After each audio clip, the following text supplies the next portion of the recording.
Kenaon gitu jika nuka nyerian gitu kamari cenah nyeri sirah. Nah ayeuna jadi nyeri bujur. Nya puguh kamari mah nyeri hulu, wari mah jadi nyeri jubur. Gara-garana kamari berobat neng ka dokter. Terus dibejakeun cek urang ge anu nyeri hulu.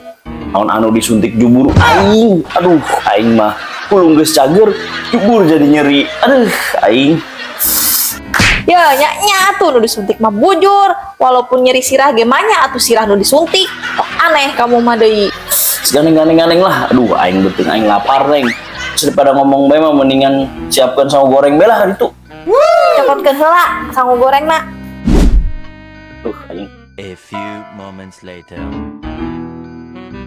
Ya sanguna.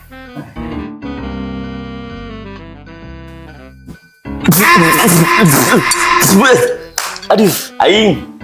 Sangu naon ieu neng? Mani basi kieu. Geus berlendir juga nama ieu. Aduh, aing sangu basi ge diparabeun ka aing. Nyawa aing keur gering.